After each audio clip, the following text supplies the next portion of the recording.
beaucoup de choses. Surtout son histoire. Son histoire et sa richesse aussi.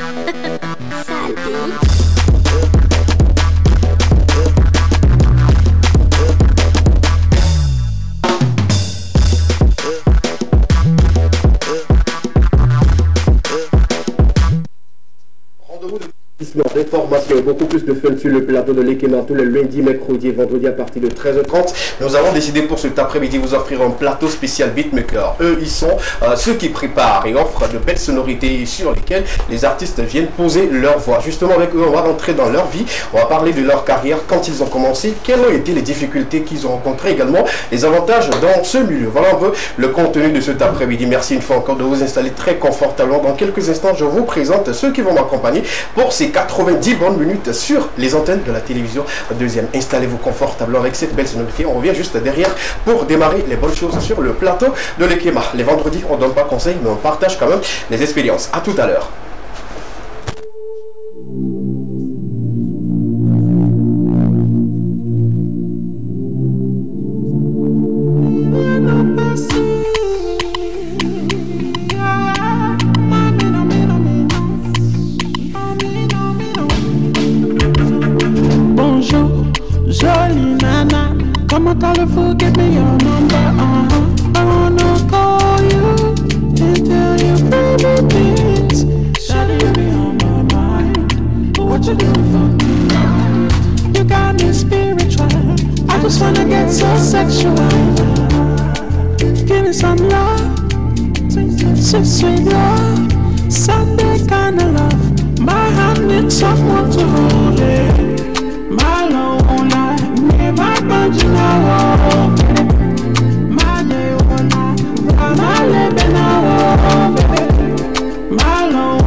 Allô Miliano, j'ai réfléchi à propos de moi. J'espère que tu vas pas me casser le cœur.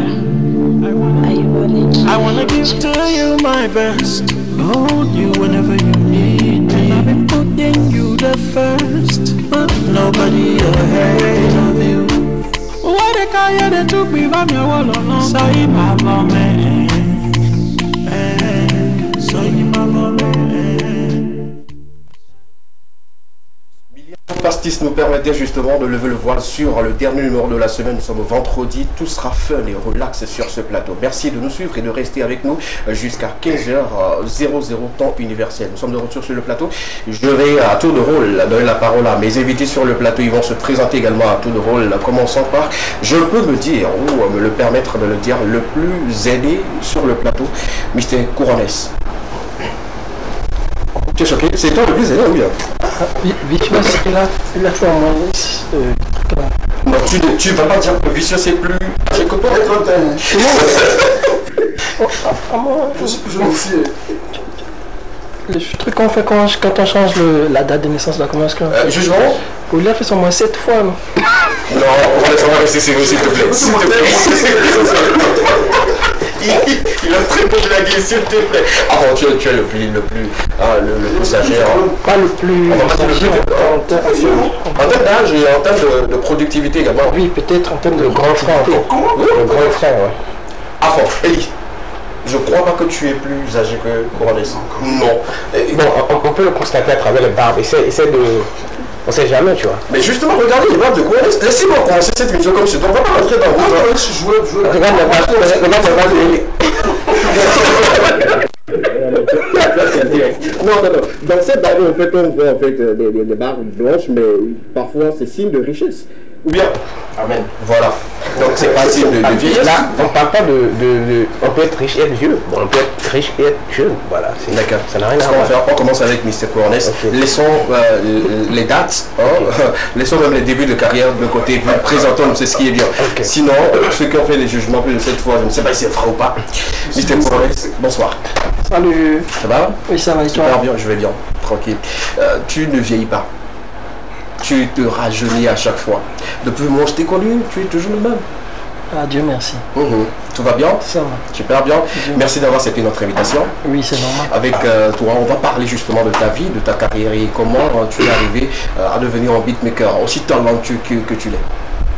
Ah, d'accord. Super. C'est pour ça qu'on est venu. Oui, justement, c'est pour ça. Super. Merci d'applaudir pour Mister Couronne.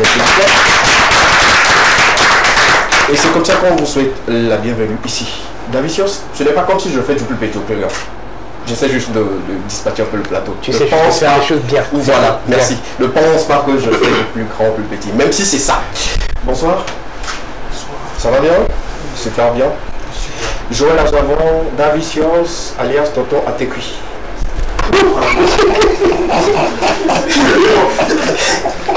C'est pas pour les petits. Ça c'est l'autre niveau, c'est pas pour les petits. ATQ, c'est ATQ. Normalement. Genre, Personne n'a dit le on contraire. voit déjà le futur.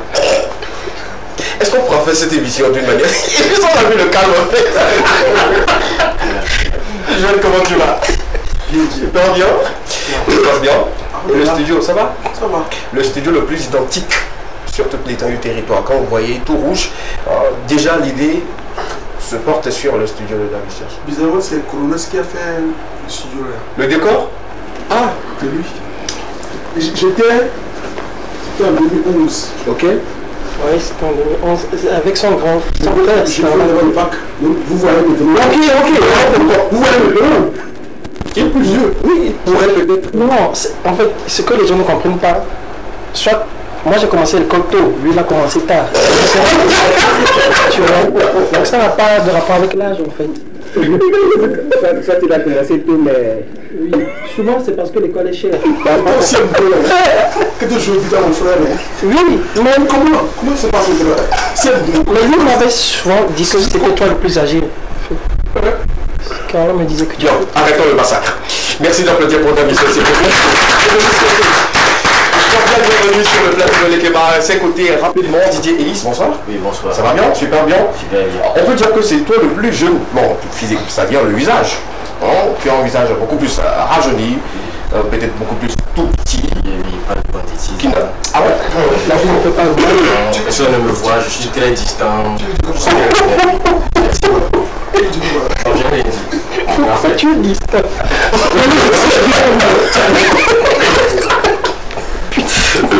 J'ai reçu au moins 3 humoristes sur ce plateau. J'ai pas reçu pour rire, mais avec les beatmakers, je ne vous comprends pas. Les gars, restez dans votre point, on va y aller justement.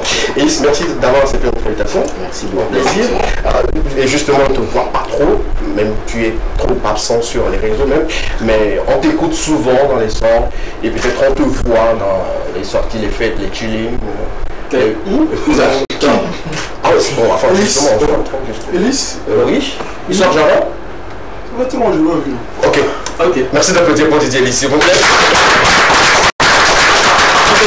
Moi à la maison, personne ne le voit. Ritza, le chouchouté d'Afrique. Autrefois, danseur, avant de devenir artiste, rappeur ou chanteur et arrangeur, beatmaker, tout cela, c'est toi seul. Et avant, on n'avait pas de cheveux, mais maintenant, on a beaucoup de cheveux comme des femmes. Comment ça va? Ça va et toi? Je vais bien, super bien. Tout va bien dans le studio? Tranquille. Tout se passe très bien. Okimo, Ça va. ça beat? Ouais. Super, merci de nous avoir honoré de ta présence. C'est un plaisir pour nous. On va rentrer dans votre vie dans quelques instants. Applaudissements pour Ritza. Nous allons commencer comme on l'a commencé avec les présentations avec notre ami Mister Couronnes qui aujourd'hui a beaucoup d'années à son actif pour le travail qu'il sait si bien faire. Il est auteur, compositeur, arrangeur, rappeur, chanteur, que dis-je, également beatmaker. La question aujourd'hui c'est de savoir comment on arrive quand même à devenir beatmaker. On laisse la musique de côté, c'est-à-dire le chant de côté. On s'attaque rapidement à comment on arrive au beatmaking. La question là. Oui, on va commencer avec les années, hein. Il n'y a pas de souci. En quelle année on a débuté, comment ça a été? Moi, de mon côté, j'avais plutôt commencé en 2002 ou 2003 avec un aîné qui s'appelait Kelly. Ok. Oui, donc c'était juste après mon BTS en 2005 que je me suis mis à fond. Et je voulais faire une école de musique. Il n'y en avait pas au Togo. Oui. Et je voulais faire aussi de l'e-business. Il n'y en avait pas au Togo. Donc pour perdre le temps, donc c'est pourquoi j'avais fait le BTS en fait, pour perdre le temps. Et ensuite, juste après le BTS, comme il n'y avait rien et tout, vu que j'ai un père plutôt chevronné, il a une énorme discothèque avec presque tous les genres musicaux. Donc depuis ma plus tendre enfance, j'ai écouté tellement de musique. Et mon père, à chaque fois, me disait, pour faire ce genre de musique, il te faut ça, il te faut ça. Et tu ne peux jamais être bon musicien ou bien bon arrangeur si tu ne maîtrises pas les fréquences. Moi, bon, je l'entendais parler, mais je retenais quand même. Je retenais quand même. Donc, j'aimais beaucoup la musique. Genre, nous, je crois, on est 9 ou 10 enfants pour papa. Mais chacun apprend un truc. Je peux dire que mon père, c'est... Comment est-ce que je peux dire ça? Je peux dire que c'est un génie, en fait, mon vieux. Et je lui jette des fleurs toujours. Il est architecte, mais il maîtrise tout, il sait tout faire. Donc, moi, oui, mais tellement bien. Tellement bien. À l'époque, il y a aussi Ginny Hope, feu Ginny Hope, qui venait même prendre des leçons chez mon vieux. Il y avait plein de musiciens qui venaient s'entraîner. Moi, ça m'intéressait toujours.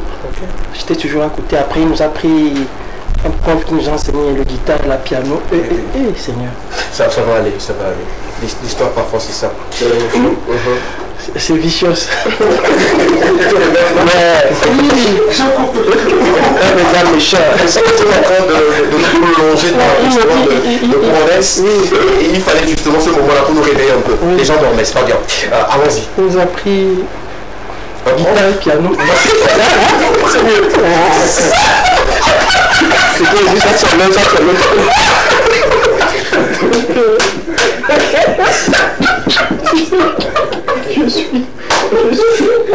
Écoutez, nous sommes cet après-midi, on prend plein la gueule, surtout avec des fous rires, faites ce que vous voulez, guitare et puis piano. Le truc c'est que qui n'a pas compris. Je suis foutu. Donc on a tous compris. Donc en fait, on nous a donné des cours. Moi j'étais à la guitare, ma soeur était au piano, mes autres frères aussi, quelques frères aussi. Étaient à la guitare. Donc moi j'ai appris à toucher au piano en voyant ma soeur jouer. D'accord. Donc à la maison, j'avais préparé un album. De 12 titres, mais j'avais déjà toutes les notes et tout. Il y avait un piano sur lequel je faisais mes trucs et tout. Et j'ai vu qu'il y a après, je lui ai dit, je veux faire sortir un album. Comme si j'avais les moyens à l'époque. Il m'a dit, ouais, mais sans souci, ouais, j'ai un studio, on peut faire ça. Et je suis parti chez lui. Et on n'a pas joué l'album en même temps, mais il m'a fait un peu promener dans les studios où il allait bosser. Il était à Niconapo, on marchait pour aller à Hébert. Après de Hébert, on marchait pour aller à Novici.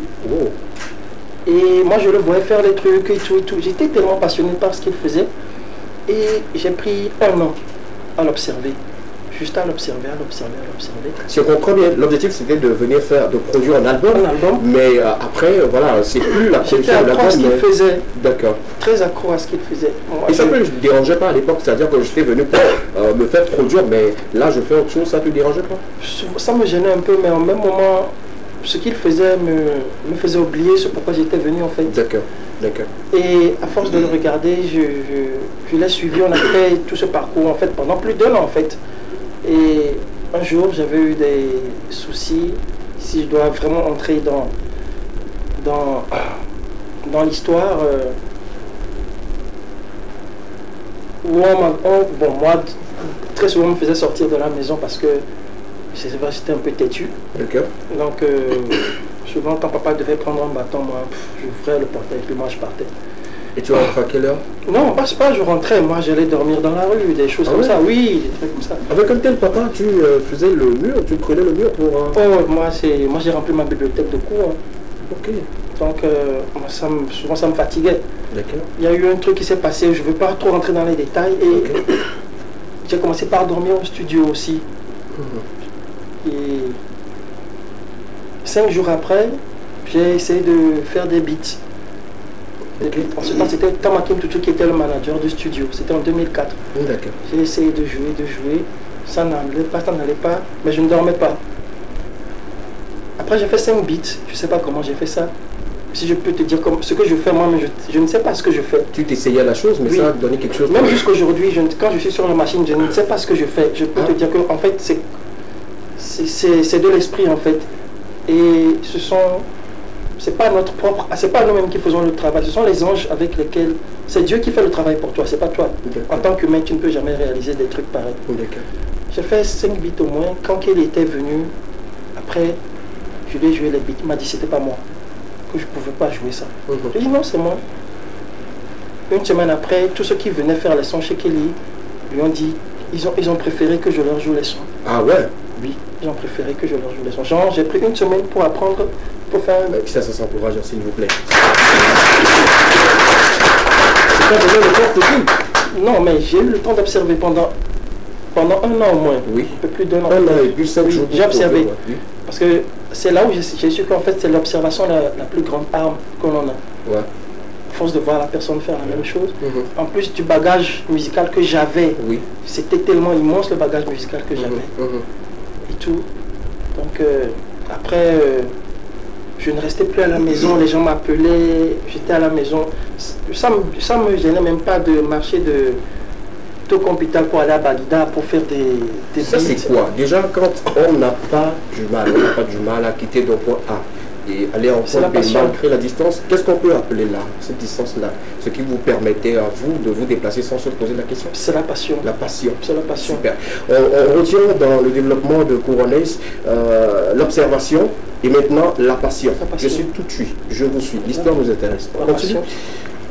C'est comme ça, mon père aussi m'a appris à insonoriser les studios, c'est-à-dire tout ce qu'il me disait, je n'ai fait qu'appliquer ce que mon père m'a dit à la maison, c'est-à-dire j'ai appliqué ce qu'il m'a dit, c'est-à-dire il me parlait de fréquences, je ne savais pas, mais quand j'étais sur la machine, je me disais, il m'a dit, attends, une caisse claire, ça commence à 1500 et tout. En fait, j'appliquais pour compresser une base à temps. Et papa me disait, il fallait faire ça, j'appliquais en fait. Donc je ne faisais qu'appliquer.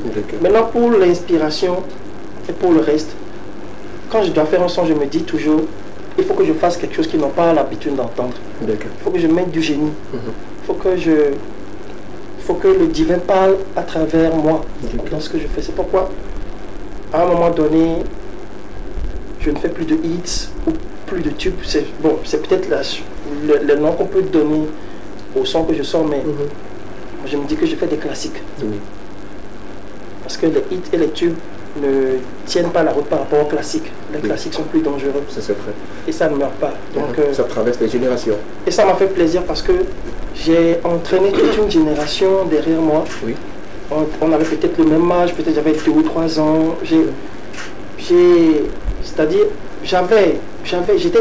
j'aimais tellement ce que je faisais qu'il fallait que je tire les autres. J'avais pas encore les sous, mais je sais que ce que j'ai fait musicalement pour le Togo, c'est vraiment énorme. C'est énorme, Et là, nous commençons l'histoire depuis les années 2002 et quand on va continuer, on ne va pas finir sur ce plateau. Ton histoire est tellement riche et remplie justement d'émotions et je dirais des leçons qu'on ne pourrait peut-être pas s'en passer à t'écouter toute une journée. Merci beaucoup à Mr. Couronès pour tout ce que tu as fait pour le Togo et que tu continues d'ailleurs de faire. Grâce à toi, les gens décidaient de s'essayer à la musique ou de devenir des beatmakers, c'est à cause de toi. Merci beaucoup. Merci d'abord, merci à papa. Si on peut applaudir pour le papa de... Que le grand public peut-être ne connaît pas le visage, mais voilà, justement qu'il a fait quelque chose dans la vie de Couronès qui se dépeint aujourd'hui sur la musique en général. Merci beaucoup Mr. Couronès pour ton histoire. On va y aller maintenant avec celui qui écoutait tes beats quand il était encore en CM2. Justement, je parle d'Avicios. Comment il n'avait pas vite commencé le même exercice pour Davicios et tout. Comment on commence le beatmaking? Comment on devient un beatmaker? Déjà en quelle année? Et quelles ont été voilà, les activités, les histoires qui ont meublé voilà. Bon, déjà, ça commence déjà par la passion pour la musique. Et aussi l'envie de changer ou d'apporter une vision à ta musique. D'accord. Donc moi, bon, j'ai toujours été un féru de films, de musique. Donc moi, quand j'étais petit, je regardais toujours la télé, je voyais chaque temps, genre parfois je faisais 23 heures sur 24 à regarder la télé en fait. Qui payait l'électricité? Alors moi. Il fallait bien sûr que je pose cette question parce que c'est important. Donc chaque temps, j'étais toujours devant la télé. Et donc c'est que tout ce qu'on passait comme musique, j'écoutais. Puis après, il y a mon frère qui me ramenait des sons du rap, genre des CD, souvent des CD d'albums et tout. Et à un niveau, je pars à l'internat. Et quand je vais à l'internat, je fais 3 ans d'internat. Et pendant les 3 ans là, c'est là que je m'intéresse encore plus à la musique. Et dès que moi j'ai mon bac, je reviens à la maison. Et de retour à la maison, je me suis dit, bon, là on me parle d'un logiciel en fait. Donc je ne connaissais pas. Il s'est fait que j'avais accompagné un de mes frères d'internat dans un studio à Chimbourg en fait. Et je l'ai accompagné là-bas et je lui ai demandé quel logiciel tu utilises. Il me dit, fait studio. Donc quand je rentre à la maison, je me démette, je vais dans le cyber, je télécharge et je viens. Donc j'avais au moins 2 amis aussi avec qui on a eu le bac. Et chaque dimanche comme ça, on se retrouvait, on essayait de jouer en fait. Et dans le temps, j'étais fan de techno, d'électrique, tout ce qui était musique de blanc façon. Et chaque dimanche comme ça, on avait une routine où on se retrouvait, chacun venait montrer ce qu'il avait à faire, ce qu'il avait comme... C'était bizarre, mais on kiffait quand même, en dessin de l'école. Puis après, en 2013, je pense, en 2013, je commence à jouer en 2011. Puis en 2013, il y a un ami qui me dit qu'il y a un studio qu'ils aiment bien, que bon, je jouais les beats, je lui ai envoyé en fait. Et il a dit que le boss aime bien ce que je fais, donc bien. Moi, bon, j'étais jamais allé dans le studio, j'avais jamais travaillé dans le studio en fait. Donc je débarque là-bas, j'ai fait 1 an. Et bon, j'étais un peu le second beatmaker en fait. Et là, il y avait plus de 11 artistes. C'était comme un studio label en fait. Donc il y avait plus de 11 à 12 artistes en fait. Donc c'est vrai que chacun te ramenait genre une production musicale. Quelqu'un te ramenait du rap, quelqu'un te ramenait de la afrobeat, quelqu'un te ramenait du coupé décalé. C'est que chaque semaine, c'est comme ça qu'on te donne des sites de maison en fait. Donc on dit comme ça, tu peux la commande de chaque artiste. Et toi tu es à la maison et tu devais t'arranger pour ramener quand même quelque chose qui devait leur plaire en fait. C'était bizarre mais c'est que ça a forgé quand même beaucoup de choses. Puis après 1 an plus tard, je me suis dit bon, il est temps que moi je me lance, que je lance mon propre label, donc je ne commence pas à jouer sans toutefois être en studio en fait.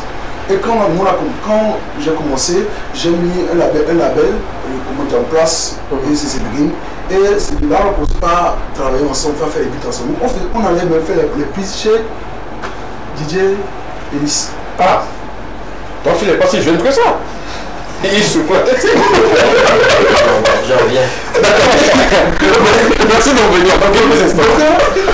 On m'a dit, c'est quand je ne pense pas aller chez lui, on fait des sons, lui fait la prise, le mix. Moi je ne fais que le beat, donc je le ramène là. Moi c'est on dit, j'ai passé beaucoup de temps à l'observer en fait. C'est que à observer. Donc chaque temps quand je venais avec mes artistes, on était en studio, moi j'étais toujours derrière lui sur la machine. Et on a fait carrément un an aussi. Et je dis ok, c'est comment ça, c'est pas ça, c'est pas ça, jusqu'à 1 an. Puis après un matin, on a dit, les gars disaient, mais on n'avait pas beaucoup d'argent, qu'il faut qu'on aille au studio pour qu'on travaille. Je dis bon, j'ai jamais été au studio, mais bon, vu qu'il faut quand même qu'on commence quelque part, c'est là qu'on est au studio. Et qu'on juste pour une journée, c'est là que je ne pose pas vraiment travailler en fait. Et là que je me sais de tout ce que moi je voyais chez lui pour commencer le boulot. Puis après, j'ai fait mes premières prises et c'est là que je commence pas vraiment à être vraiment au studio. On ne fait pas vraiment genre dépasser le côté beatmaker. Parce que le beatmaker, c'est juste ceux qui jouent le beat en fait. Ok. Donc, à une voiture, il y a une dimension de producteur. Ok. On a plus de producteur que beatmaker. Le producteur, c'est celui qui va faire le beat. Il va diriger la session, la direction artistique, donc il fait le mix, le master. À un niveau, c'est que lui, il s'occupe de tout ce qu'il y a comme. Pour donner le son même en voilà, question. Donc ce qui fait que moi j'ai commencé comme beatmaker, puis après, genre, sur le long de la carrière, j'ai commencé par être en studio. Et je crois que c'est la même chose avec Couronnes, hein. Il a commencé en tant que, voilà, il produit les squelettes, après... Voilà, après tu évolues, après tu commences pas à mixer. Même quand je fais juste les prises, je dirais à un autre, j'ai l'impression qu'il va faire rap beat. Oui. Donc lui était dans le studio de mon frère en fait. Donc ce qui fait que moi j'étais plus rap, lui était plus genre une musique afro, beaucoup décalée. Donc c'est vrai que j'allais prendre des cours de mixage chez lui aussi. Donc je disais, ok, joue-moi ça, montre-moi comment tu as décoller la voix. Et c'est chez lui en fait que je venais aussi prendre. Et même lui, il me montrait des trucs genre comme ça. Genre chez tout le monde en fait. Moi j'allais chez tout le monde en fait. Oui. Le matin, tu me voyais chez Jessie. Le soir, tu me voyais chez lui là, juste pour observer. Pourquoi j'allais juste m'asseoir dans le studio, juste pour écouter, observer. Puis après, je rentrais à la maison, je disais, moi, dans le grand frère à faire là, il faut que moi aussi je puisse aller voir tu documentes aussi. C'est qu'il faut toujours faire la recherche et de fil en aiguille, les artistes viennent, tu as plus de confiance. Donc les gens commencent à dire, ah, lui là il est bon, hein, je veux un son, je veux un son. Et dès que tu commences à avoir tes premiers hits, c'est là que tu deviens quelqu'un, on dit, ah, la vie chose que, ah, tu es celui-là, tu es celui-là. Très belle histoire, merci. Et ça m'intéresse beaucoup parce que je commence par apprendre beaucoup de choses, surtout en les écoutant à tour de rôle. Il faut dire que voilà, lui l'a vu quand il était encore au CM2, mais lui, David Chess est venu travailler un an chez lui, on ne sait pas en quelle année précisément, mais comme il disait qu'il va en venir, on va lui permettre également de nous relater un peu son histoire. Peut-être que lui, il avait commencé avant imiter Couronnes. On ne sait jamais. Ah non. Ça non. Oui, c'est un doyen. D'accord. C'est le parrain. Le doyen ou parrain grand D. Le parrain. Le parrain de tous les beatmakers ou c'est le parrain. Avec grand P. Le doyen c'est le vieux, le parrain c'est tout le monde. D'accord. Apparemment il n'est pas d'accord. Le vieux jeune. Non, moi je suis surpris. Avec le parrain? Non, enfin, ce qu'ils disent, ils n'étaient pas aussi heureux avec moi dehors comme ça. Ah ouais. Il n'était pas aussi... Ils étaient un peu bizarres. Bizarre, oui. C'est de l'hypocrisie? Non, c'est la caméra qui leur... Ah. Ils sont fans de la caméra. Arrêtez de nous supporter. Je disais si, c'est important de savoir beaucoup plus sur toi également. Toi, on t'écoute que dans les productions, c'est-à-dire dans les chansons et tout. Il est très difficile d'avoir assez direct avec ce monsieur. J'ai eu du mal à l'avoir. Il est là, merci de l'applaudir parce que... Je vais le dire, pour présenter mes excuses, il y a deux artistes peut-être qui ont demandé à ce monsieur-là leur chanson rapidement. Il ne peut peut-être pas vous livrer ce soir ou demain, c'est à cause de moi. Donc je m'excuse en direct pour que vous ne puissiez pas crier sur lui après. Il s'est libéré justement pour cela et tout. Merci beaucoup une fois encore. Comment toi tu commences le beatmaking ou comment tu arrives au métier de beatmaker? Bon, moi, tout d'abord j'étais quelqu'un de très réservé. Ça se sent? Ouais. Je suis quelqu'un de très réservé, je ne suis pas très ouvert. C'est le beatmaking qui m'a appris à être ouvert. C'est le beatmaking qui m'a forcé à devenir ce que je suis. Donc je ne suis pas du genre à me promener. Comme lui? Voilà, de genre de gars. Ou dormir dehors comme l'aîné? Donc moi j'ai traîné avec mon background. Ah ok. Donc j'ai pas eu accès directement aux informations. D'accord. Donc j'ai fait beaucoup d'erreurs avant de me retrouver. Donc je commence en 2006. Ok. 4 ans après l'année. Oui, 2006-2007. Là j'étais en seconde. Waouh. Waouh. Oui, c'est ça je dis, j'étais... Waouh. Jamais, si tu ne le dis pas, moi je te voyais comme peut-être les beatmakers qui, voilà, de 2015 comme ça. Non. 2006? Oui, 2006-2007, je me rappelle. À cette époque, il y avait Afuara qui était sorti. Et j'écoutais ce morceau. Morona, Prince Me. J'étais mort de ce son. Ouais, Je ne savais pas qui avait fait ça. C'était moi, non? Oui, oui. Le gars là, tout revient à lui. Donc c'est ça. Ouais. Et donc, moi je découvre le logiciel par l'intermédiaire d'un ami. D'accord. C'est-à-dire, il me dit que en fait, il y a un logiciel avec lequel on fait des beats. Je dis non. On fait des beats. Parce que lui il faisait du rap en anglais. Ok, je lui dis ok, bon, on va voir. Et il m'amène chez son arrangeur, qui est Fizzy Marley. Ah. Si vous vous rappelez. Ouais. C'est un grand nom. Oui. Fizzy Marley, c'était le fils à notre recteur à l'école. D'accord. Donc très rapidement on a tissé des liens. Donc après, je vais dire que c'est lorsque mon grand frère, lui, il a eu son probatoire que le vieux lui a payé un ordinateur. Donc j'ai squatté l'ordinateur du frère. Et donc j'ai eu la chance, par l'intermédiaire de mon grand frère, de bénéficier de ce logiciel-là qui est fait. Donc peu à peu, j'ai commencé par rentrer dedans, à voir ce que c'était. J'ai pas de mentor, moi. Sans formation. Sans formation. Moi, j'ai pas de mentor. Je me dis juste que c'est ça, hein, frère. Puisque moi, on ne saura pas. Tu sors à 17h, on te voit, on te bastonne. Ah. Les parents ne permettaient pas que... Le vieux, il était à la limite Dieu. C'était l'école. Donc, du coup, comme j'étais réservé, puis je n'aimais pas quand on vient me perturber, bien quand on rentre dans mon monde. Donc, la musique était un peu ce dans quoi je me retrouvais. Wow. Voilà pourquoi, si quand d'autres disent qu'ils ont commencé telle année, moi je vais faire ce que je dis. Parce que moi j'ai traîné vraiment, j'ai souffert vraiment pour gagner ce que moi j'ai aujourd'hui. Et j'ai fait beaucoup d'erreurs, il y a beaucoup de gens qui m'ont menti aussi. Oui, tu reviens toujours sur le côté erreur. Quelles sont les erreurs que tu as fait? Les erreurs, c'est que tout d'abord, quand on commence en 2007-2008, lui il le sait, il n'y a pas de grandes informations sur les logiciels qu'on utilise. Donc si tu n'as pas quelqu'un, ou bien tu ne vois pas, tu ne peux pas apprendre. C'est pas comme aujourd'hui, il y a YouTube. Regardez les tutoriels. À l'époque, là, c'était un Nokia à la bizarre, tu avais juste Edge là-dessus. Tu n'avais même pas Internet, c'était juste. C'est bizarre. Ouais. Donc, quand je pouvais aller chez personne, je fais comment moi? Tu restes chez toi? Je reste chez moi. Et puis bon, moi si je me mélange. Donc, à un niveau, j'ai eu l'occasion d'aller chez Fizzy Marley 1 ou 2 fois. C'est lui qui m'a montré, ok, tu sais, ici c'est la playlist, ici c'est la où on joue. Ok, vas-y. C'est simple comme ça? Oui, c'est-à-dire genre, je suis venu avec un beat et je lui ai dit, grand frère, s'il te plaît, montre-moi, je souffre. Il me dit, c'est vrai, tu souffres. Ouais, c'est vrai, tu souffres. Comment tu expliques? Parce que genre, on appelle ça pattern. J'ai tout joué dans un seul pattern. J'ai tout joué. À un niveau, bon, j'ai prolongé, mais ça ne prolonge plus. Je ne peux pas dépasser 30 secondes.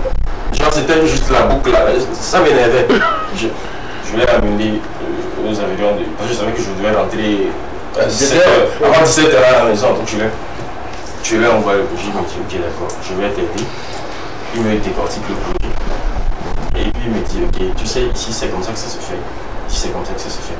Ici c'est comme ça que ça se fait. Bon, il a passé beaucoup de temps avec lui parce que très rapidement il est parti au Ghana. Il a voyagé. Donc je n'avais plus quelqu'un chez qui aller. Donc je suis resté dans mon coin. Et à ruminer ce que moi j'ai appris là comme ça. Ça c'est qu'un beau jour, je connais ce qu'on appelle un sample. Des samples externes qu'un ami m'a copié.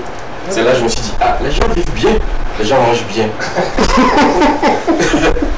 Ils mangent bien. Eux, ils arrivent à avoir ça. Moi, j'ai pas ça. Moi, je me traînais juste avec mon effet vide, genre comme ça, et puis je veux les beats comme ça, c'est bon.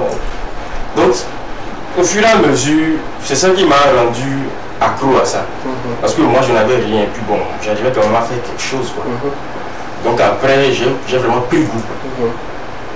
J'ai fait une émission avec le grand frère Raphaël Agossé, où j'ai bien détaillé la façon dont j'ai fait une isoloir dans ma chambre à coucher.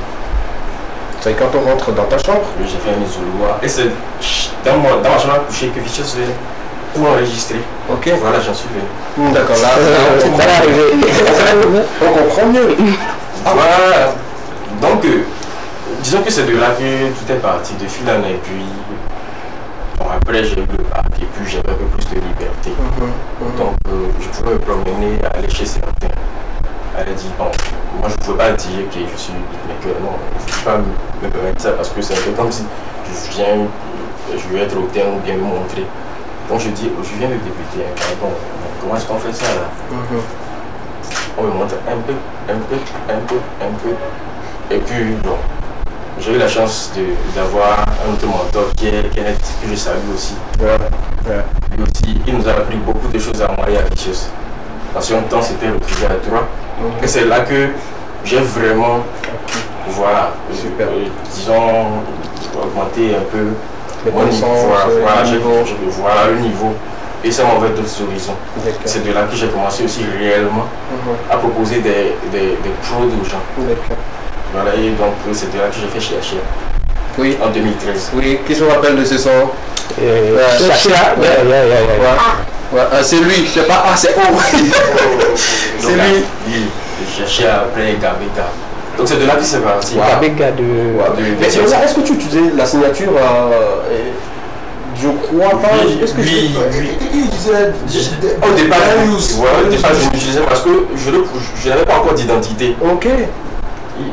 J'ai pas encore d'identité parce que moi, je me voyais même pas beatmaker même à la langue. Si je suis beatmaker aujourd'hui, je viens dire que c'est une grâce de Dieu parce que je me suis dit que c'est le chemin que Dieu aussi m'a donné. Voilà, c'est mon ministère. Voilà. En tout cas. Donc voilà un peu mon histoire jusqu'à maintenant. Le reste, je vois que vous la connaissez. Ouais, on connaît le reste. On va parler dans quelque chose. Tellement je suis ému en vous écoutant, vous trois, je sais pas ce que. Il ne dit pas que toi, si tu as commencé à. Ça me rappelle un truc en fait. Du coup, comment les artistes, à chaque fois qu'on pose des questions, c'est tout, depuis tout petit. Je dis, non, c'est bouche bouée. Toi, tu as commencé depuis quel âge déjà? À quel âge toi tu as commencé? Sois plus sincère. On sait déjà que tu as commencé en tant que artiste, ou en danseur après artiste. Avant le beatmaking, comment c'est? Juste que les gens ne connaissaient pas c'était mon côté artiste qui était mis en avant, tu vois. Ok. Mais dans l'ombre, tu avais un PC dans ta chambre? Ouais. Comme Elise? Ouais. D'accord. Bon, en fait, moi j'étais libre. J'étais libre. Quand tu sortais, c'est quand je veux, c'est comme je veux. J'avais mon PC. Waouh. Déjà, ouais. Ceux qui sont riches là. Tranquille. C'est que des samples en fait.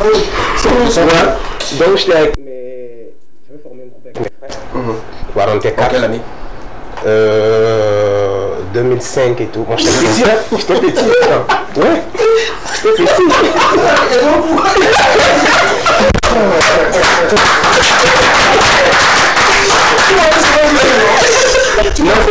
Non. On va comprendre. En fait, 2005, 2002, 2010, 2006.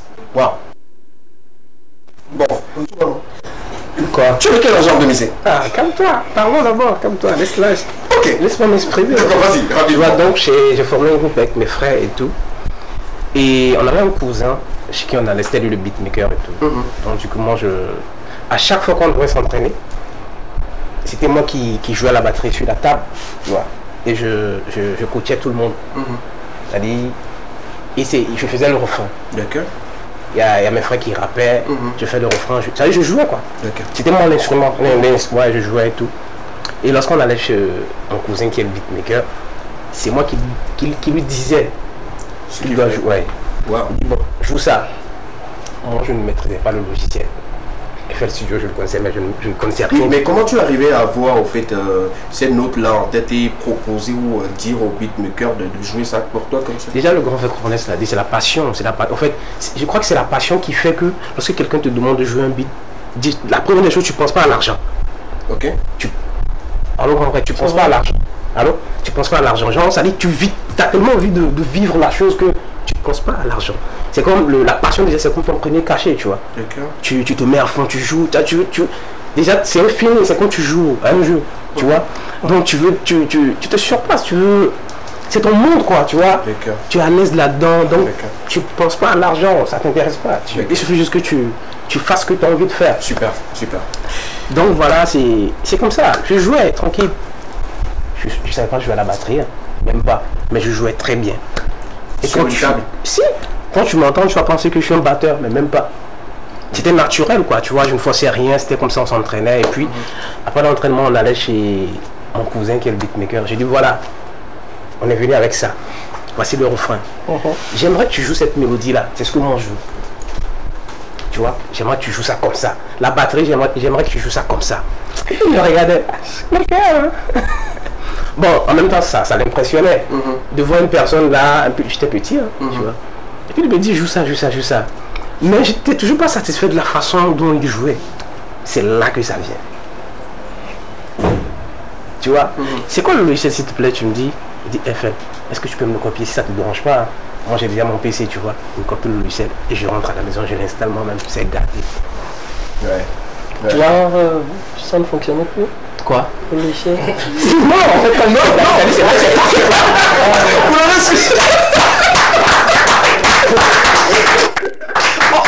On dirait quelqu'un qui n'est pas là et puis c'est vrai que je rentre à la maison, j'installe le logiciel FL Studio. Il s'est gâté, pas le logiciel. La situation même. Oui, la situation est gâtée.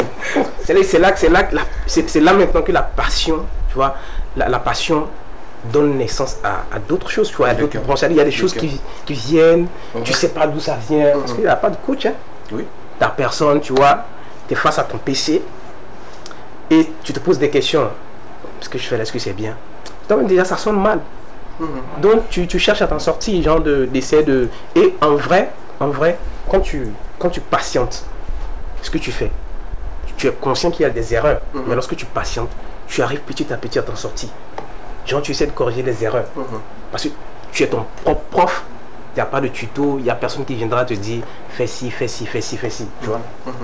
Donc, quand tu patientes, tu réécoutes, bon, il y avait de la musique, on écoutait les sons, tu vois. Donc quand tu écoutes, tu dis bon, comment ça se fait? Et c'est là que ça part, tu vois. Et après ça maintenant, moi j'ai visité des personnes, j'ai visité d'autres studios et tout, même Vicious, il m'a appris des choses et tout, tu vois. Comme il avait dit lui-même, tu commences par développer, on parle de beatmaker. Producteur? Ouais. D'accord, super, donc merci. Merci à Richard. C'est un peu ça. Sur ce plateau, on a fait le tour des invités et chacun nous a raconté son histoire. Et dans ces histoires-là, on peut retenir beaucoup de choses. La suite, justement, c'est de nous retourner vers Mr. Couronnes, qui est toujours avec nous, toujours avec ces moments fun, d'humour. On va rentrer une fois encore dans ton univers musical.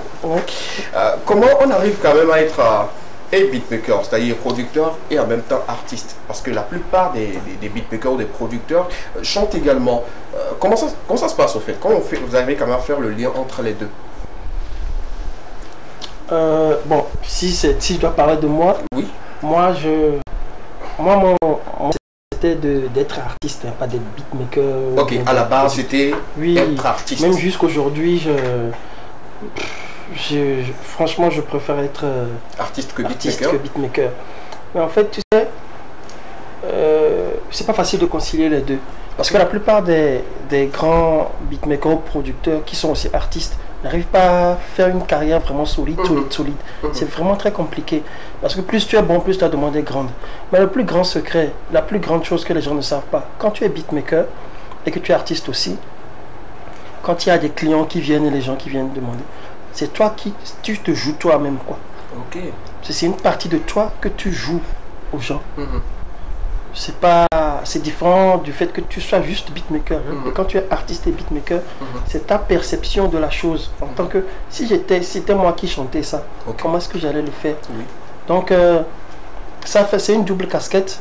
C'est un peu complexe. C'est pourquoi la plupart des plus grands arrangeurs ne font pas plus de 3 ou 4 albums. Ils sont juste là dans les... Même, disons, 5 albums, c'est trop. C'est trop. Si je dois citer Dr. Dre, par exemple. Oui. Philippe. Oui, également. Baby Freddy, très grand producteur. Hein. Waouh. C'est pas normal. C'est des gens, quand tu les vois jouer, que tu rentres chez toi, tu te demandes si c'est la même vocation que vous avez. C'est vrai, je te dis la vérité. Parce que il est à un niveau exponentiel. C'est-à-dire... il est inégalable, on peut le dire ainsi. C'est un géant, en fait. Il est trop grand.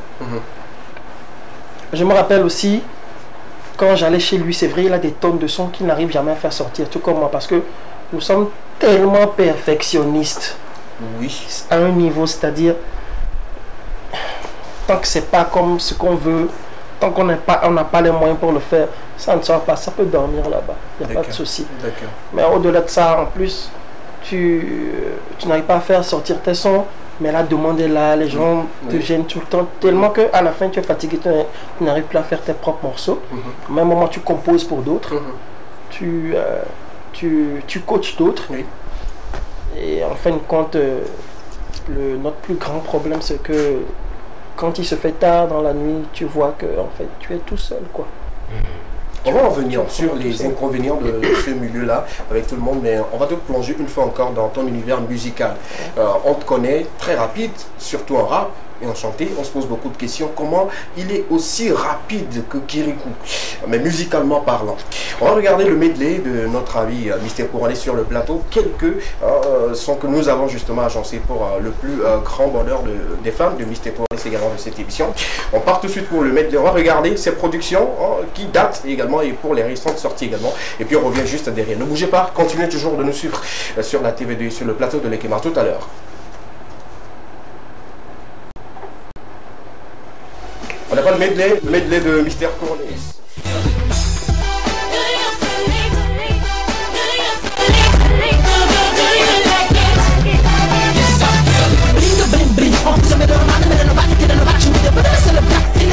Pastor dans le régiment, c'est grave dans la foule, ça s'aggrave, on est la base de nulle part. Depuis 1999, que le style de Bremagne, que les gars deviennent blind, que l'on se disait oh nice, que les tout petits disaient nice, que l'on entre dans les tailles, que l'on était plus sur la terre, on a décollé sur les parler de ma vision, une vision issue de mon illusion. Mais que peut-on faire dans ce monde où le reste n'est que trahison? Quand je fais mon introspection, j'essaie de trouver des solutions, et dans la mêlée, c'est celle de voir s'il faut pas faire de comparaison. Mais qui a raison? C'est le rêve tous de l'Arizona, de l'Eldorado, que chacun remette sur moi son fardeau. Et quand déjà petit tu rêves de rire, quand je veux le prendre, d'avoir le tranche, bien de rapper comme Mike Flame. Au niveau du rap, tu sais, tout le monde a toujours les mêmes. 1, 2, 3, 4, 5, 6, 7, 8, 9, 10. Alors, be what we saw, my name is Dada, and Nana Amen. Get from the regiment, and them yo le Johnny friend. I'm be all the G-Mac, Evanyam, les moments, je mène pas de fun. 92 à 2017, 2011, y'a mis dans les yens, non, les filiales, follow me, don't wrong, on a young rap king. I can take you whatever you wanna, cause this is a burden. Oh, them yo, all la paix, moulé, who wanna be the fastest, I'm the best, I tell you, I'm the next, that's 1, 2, 3, non, mais qu'est-ce qu'on a fait, c'est la justice, on a le mec d'appel. Si on le met à Abidjan, Mister Couronné, baby Philippe. C'est comme ça que tu te lèves un matin, tu ne sais rien, mais tu verras le futuriste dans ton téléviseur. Tes parents ne savent pas encore, mais ils seront ils nous voient tous dans la rétroviseur. Les paquettes, elles viennent la suivre un peu. Est-ce que tu peux, est-ce que tu veux, est-ce que tu veux? C'est pour la raison là qu'on va mettre ton le feu, et tu le sais. L'âge de vie, c'est pas ton vœu. On peut voir dans la vibe, dans un dream, balancer dominer sur la rythmique. C'est comme un match de foot, la technique, c'est parti que tout le monde use dans sa carte. Elle bouge comme un tic-tac, écoute comment il claque. Ça c'est mon hit, arrêtez dans un tweet. Ça, mais si ça ne suffit pas, plus rentre dans le style. N'hésite pas, faut pas que ça passe, mais faut que ça passe. Kiki foot on your big binny one more than my drug. Papa day more than my super, than my percé, than my traway, than my distro, than my GV, than my vola. When I'm saying on your body, than my bed when I dig bin, I'm so great. All the part, no part, me and no fins, what a new gummy. Worry, hero, dollar, me and no hair, but me and no cheat me. Against that new yes, I don't like it. Magic, que t'as vu, coup de roi, tu me stand. C'est moi les Judas, les faux amis qui me servent bien. Ceux qui font semblant mais qui dans mon dos pour des dieux dont rien me gâte bien. C'est le rémoine, les turbulences, les manigances et les connivences. Ceux qui dans mon échec riaient danser pourtant devant pèseraient dans la balance. Seigneur, où tu es depuis tu t'es, tu sais vrai qu'on était, tu mets ton silence, mais tu arrêtes d'habitude, tu donnes mal altitude, on a trop de blessures, renvoie-nous Jésus. Maintenant je n'y compte pas, parmi les lettres ne me compte pas. Tu parles de moi mais j'entends rien, aucune valeur comme un faux billet. Le goût c'est moi tu peux pas nier. Attends c'est moi tout de briller, de chiller, de crier mon numéro, oui c'est moi le pilier. Plein les poches, les sacoches. fake them niggas in the guest box. Jidoula, bienvenue, Jidoula, ouais.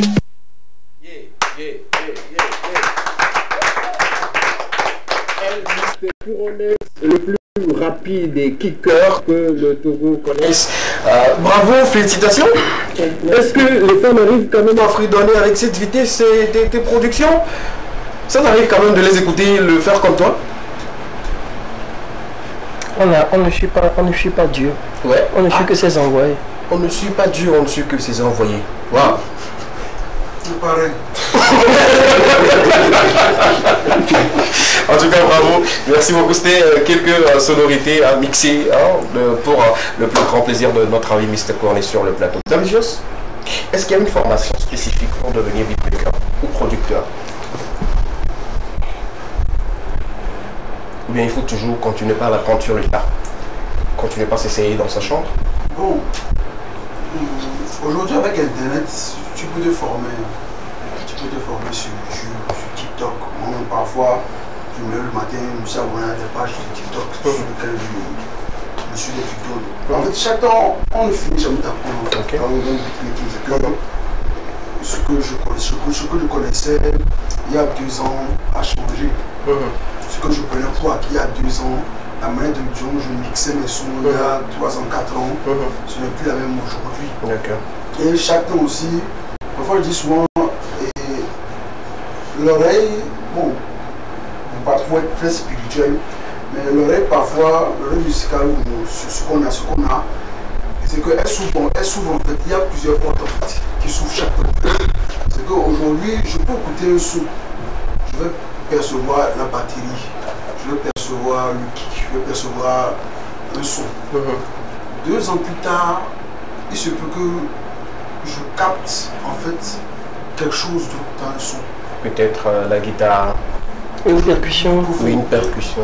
Moi, ça m'arrive parfois même d'écouter un son et de savoir un peu dans quelle ambiance a été produit le son. La manière dont la personne était avant de le faire, dans quelle émotion il était. Tu vois. Et de savoir même s'il a vraiment bien chanté ou si c'est l'arrangement qu'il a fait. Et tout ça, en fait, c'est que ça, tu l'acquiers au fil des années. Et on ne finit jamais d'apprendre. Dans le côté beatmaker, c'est que chacun peut apprendre sur le tas. Il n'y a pas, je me dis, il n'y a pas vraiment d'école à peu près, genre en Afrique, quand même, une vraie école qui tu peux mettre des beatmakers, mais après je me dis, c'est la base, tu peux mettre des beatmakers. Dans tout ce que tu fais, tant que tu l'aimes en fait, que tu peux le devenir. Tant que tu aimes quelque chose, tu peux aspirer à ces choses. D'accord, merci beaucoup. Didier Ellis, quel minimum de matériel on peut avoir pour commencer par s'appeler beatmaker, peut-être dans sa chambre ou dans son studio? Qu'est-ce qu'on peut rassembler pour commencer par se dire que je peux commencer à faire des squelettes, comme nous on l'appelle souvent, squelettes de beat?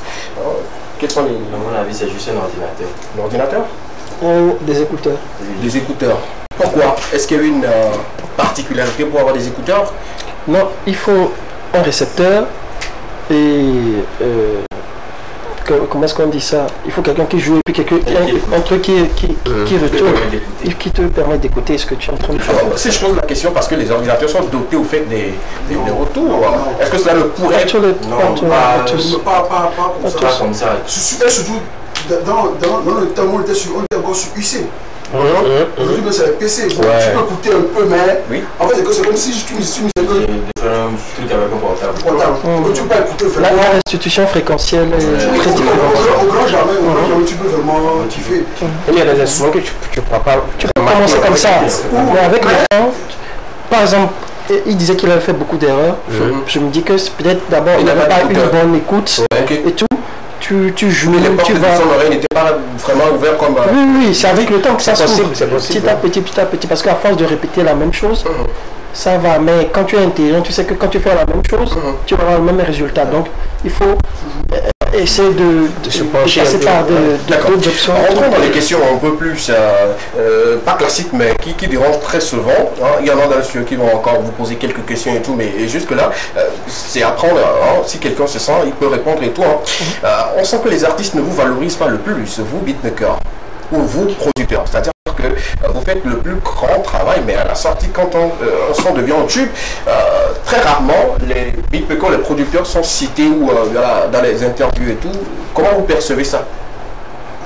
L'artiste est l'être le plus ingrat de l'univers. Ok.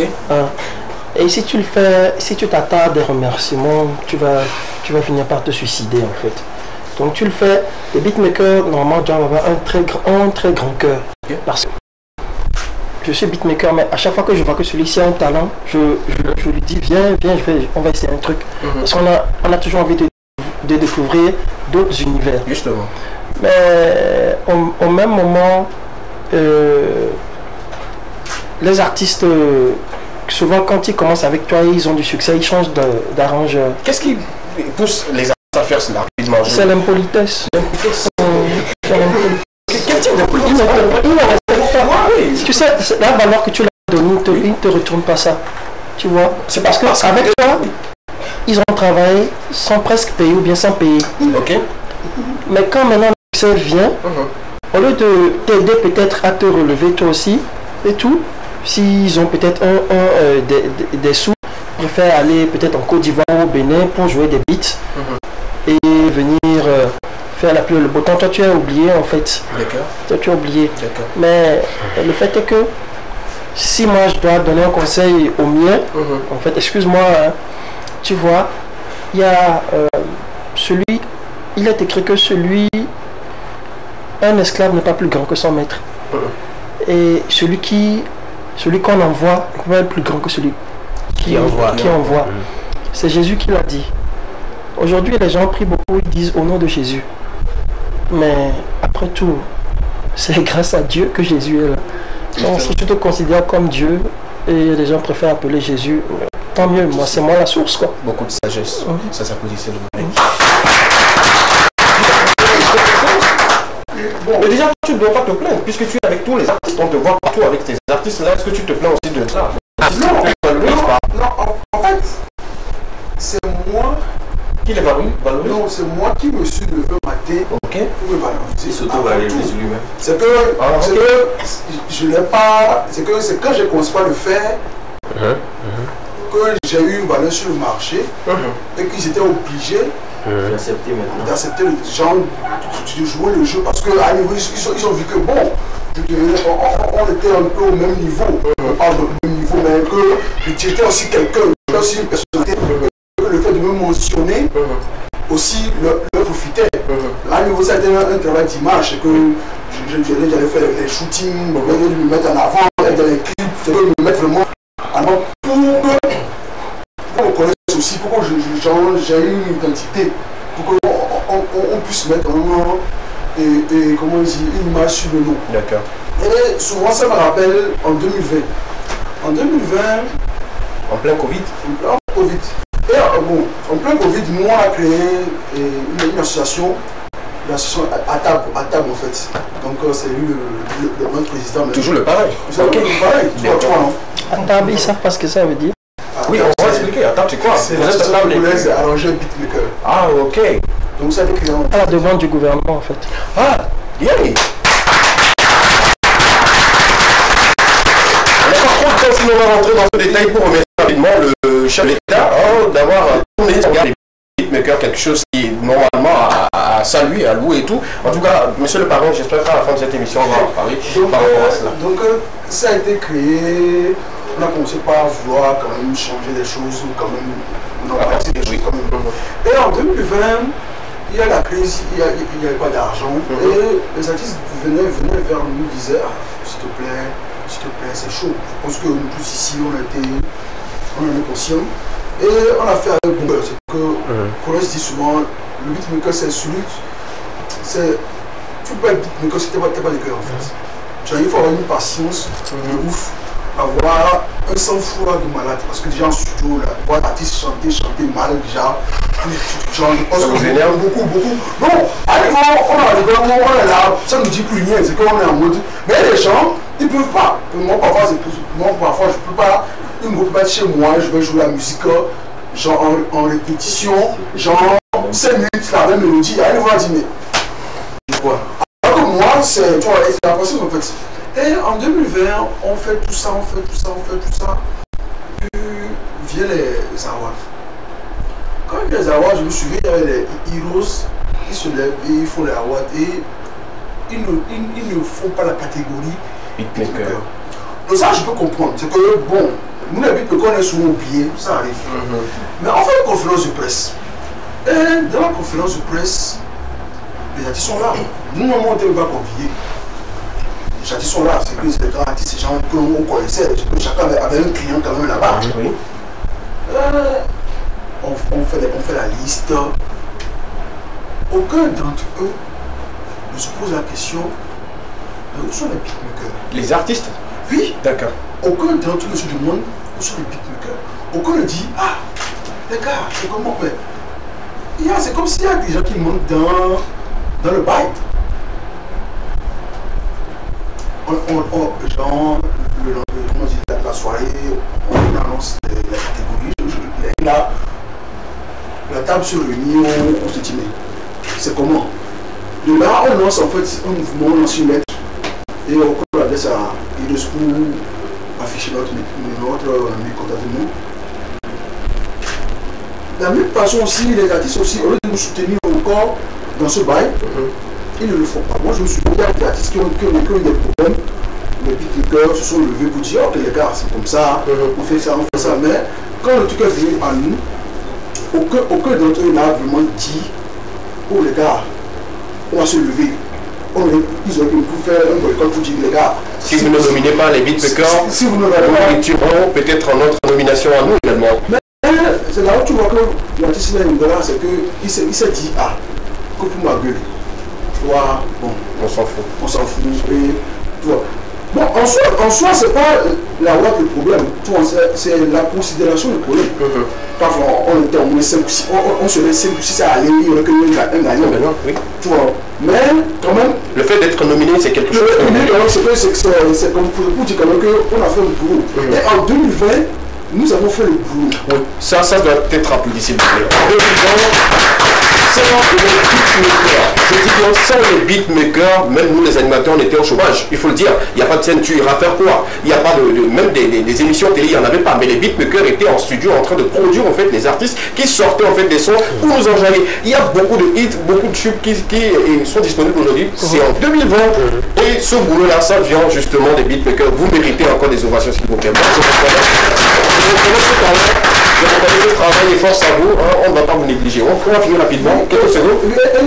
2020, c'est là en fait que l'association en fait se lève en fait et fait beaucoup de choses et essaie quand même de normaliser plein de choses par rapport à actuellement on est dans la fédération de musique. On essaie quand même de réguler plein de choses. Mais après on ne peut pas tout changer. Après c'est que chacun va devoir faire un exercice de conscience pour essayer de savoir qui il est,